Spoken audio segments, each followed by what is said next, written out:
नमस्ते दोस्तों, मैं किंजल। आपका स्वागत है नित्य रिचुअल्स में। एक ऐसा आध्यात्मिक द्वार जहां जीवन रूपांतर की शुरुआत होती है। यहाँ हम मिलकर करते हैं टैरो रीडिंग्स, यंत्र साधना और ऊर्जा शुद्धि के माध्यम से आत्मा की गहराई से जुड़ने की यात्रा।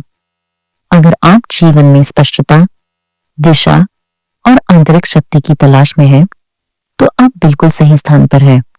आइए देवी के साथ आत्मज्ञान और जागृति की ओर कदम बढ़ाएं। आज हम बात करेंगे चेतना से सृष्टि तक की यात्रा की, उस आवाज की जो हमारी जिंदगी की शुरुआत से हमारे साथ होती है, जिसे वेदों में वाणी का बीज कहा गया है। जब कोई बच्चा जन्म लेता है या जब कोई जीव पहली बार आवाज निकालता है, तो वह जो ध्वनि होती है वही उसकी सबसे पहली और असली आवाज मानी जाती है। वैदिक शास्त्रों में यह सिद्ध किया गया है कि प्राणी की उत्पत्ति काल में जिस ध्वनि से उसकी वाणी की शुरुआत होती है, वही उसकी मूल ध्वनि होती है। पशु, पक्षी या अन्य जीवों की ऐसी ध्वनियां जो सर्वप्रथम निकलती है, उन्हें वाग बीज, बीज स्वर, बीज ध्वनि या बीज मंत्र भी कहा जाता है।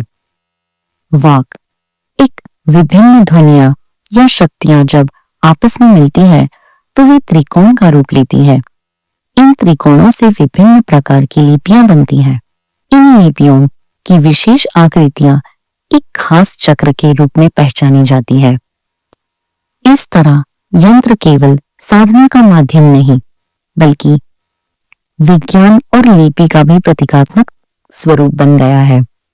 यह इतना घुल मिल गया है कि देवनागरी लिपि भी कहीं न कहीं यंत्र के मूल सिद्धांतों से जुड़ी हुई प्रतीत होती है। लिपियां, आकृतियां और यंत्र, ये सब किसी भाषा या कला का हिस्सा नहीं है, बल्कि ये आत्मिक शक्तियों के विज्ञान से जुड़ी हुई विद्याएं हैं। हर चित्र, हर रेखा, हर ध्वनि अपने साथ कोई ऊर्जा लेकर आती है, और जब हम उसे ध्यानपूर्वक समझते हैं, तब हमें उसकी असली शक्ति का अनुभव होता है। लिपियां क्या है?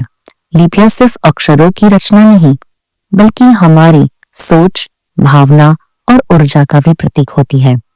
जब कोई साधक ध्यान करता है, तो वह कुछ संकेतों या आकारों का प्रयोग करता है। ये संकेत उसके आंतरिक भाव को दर्शाते हैं, और इन्हीं से 4 प्रकार की लिपियां जन्म लेती है।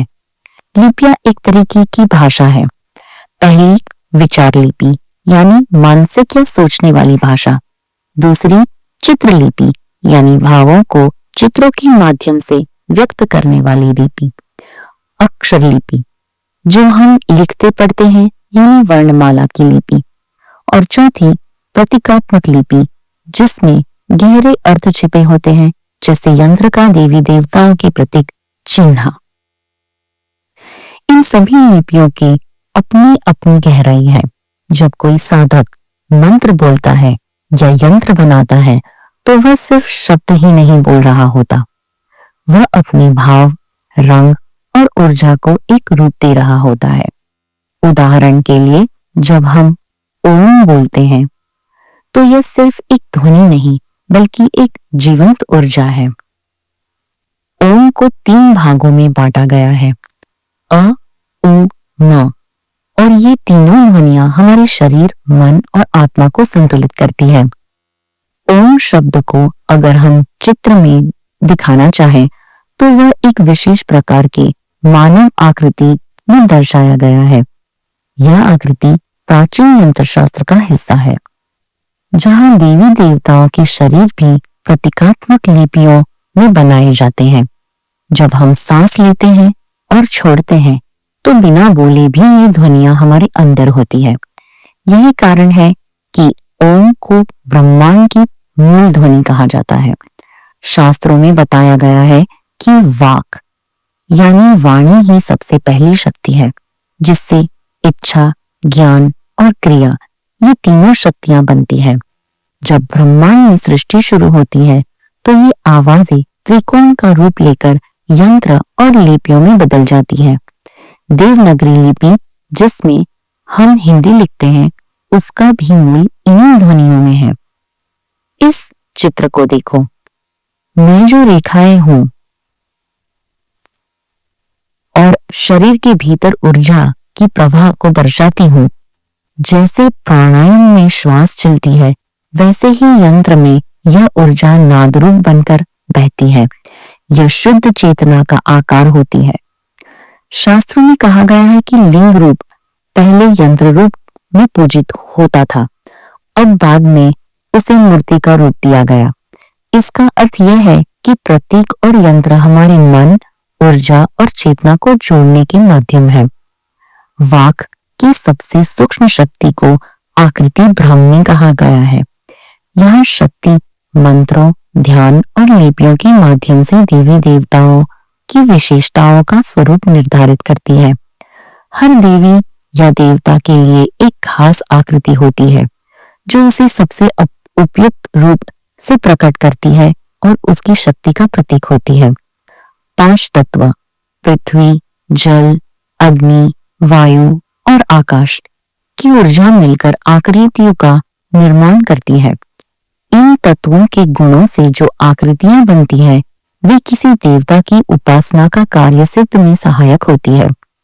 कुछ प्राणियों की आकृतियां भी देवताओं की आकृति से मेल खाती है और इसीलिए कुछ देवताओं के पशु आधारित प्रतीक रूपों में दर्शाया गया है, जैसे वृषभ, नंदी, मयूर, कार्तिकेय, सिंह, दुर्गा आदि।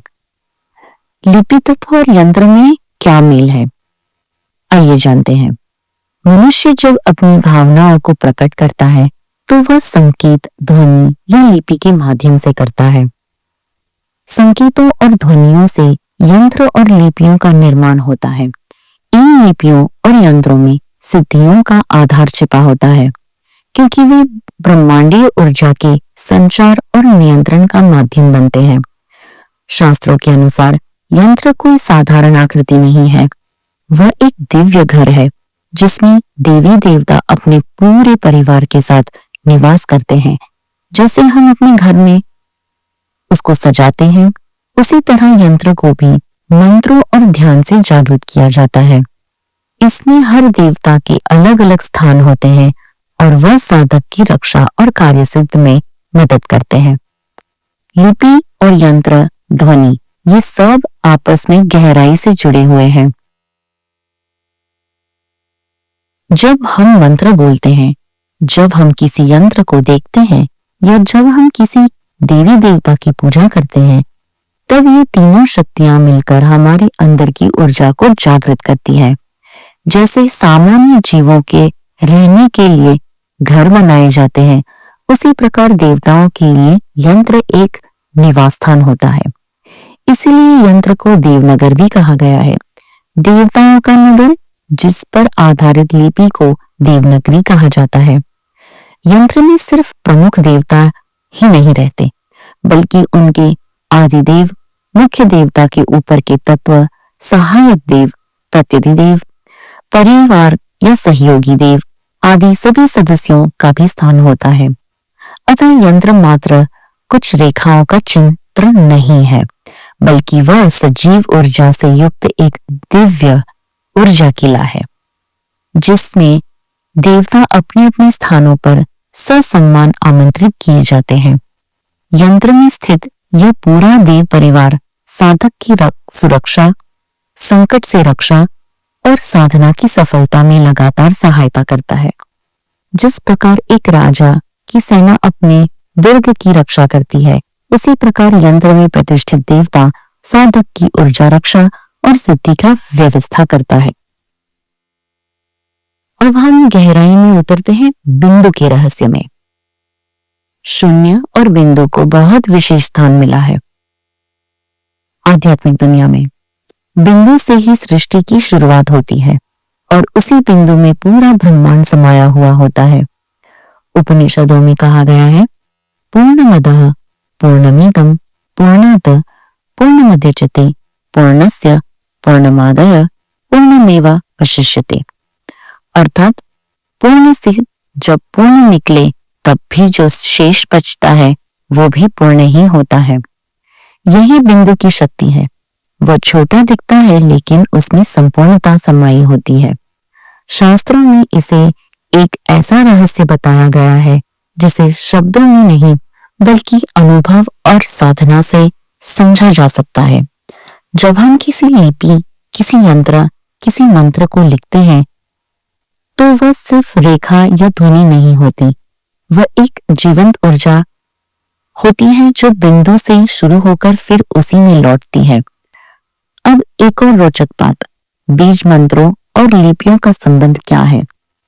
जैसे रीम, श्रूम, हुम जैसे बीज मंत्र, इनकी शक्ति भी बिंदु से उत्पन्न होती है।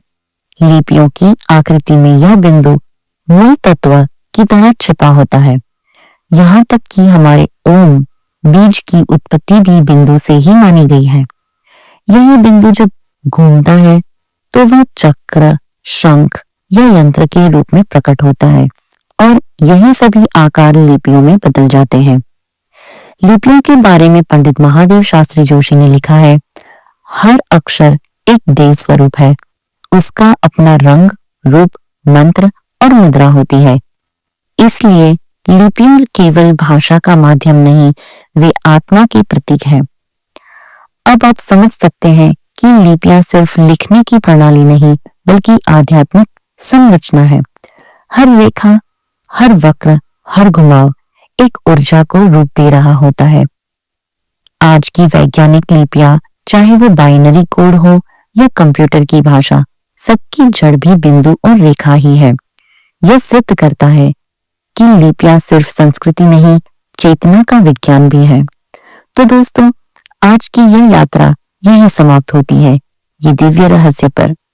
अगर आप जानना चाहते हैं कि इस समय आपकी ऊर्जा कैसी है और आगे आपको किस दिशा में बढ़ना चाहिए, तो मेरी वेबसाइट पर जाकर एक टैरो रीडिंग सेशन बुक कीजिए। और अगर आप अपने जीवन में सच से कुछ बदलना चाहते हैं तो यंत्र साधना के जरिए अपने भीतर की शक्ति को जगाइए। बुक करें सेशन वेबसाइट www.nitya-rituals.com पर और अपनी ऊर्जा को संतुलित करके एक नई शुरुआत करें। अगर आपको यह ज्ञानी पॉडकास्ट पसंद आया हो तो वीडियो को लाइक कीजिए, चैनल को सब्सक्राइब कीजिए और शेयर करना न भूलें। अगली बार कुछ नया लेकर आऊंगी। धन्यवाद। जय मां सरस्वती।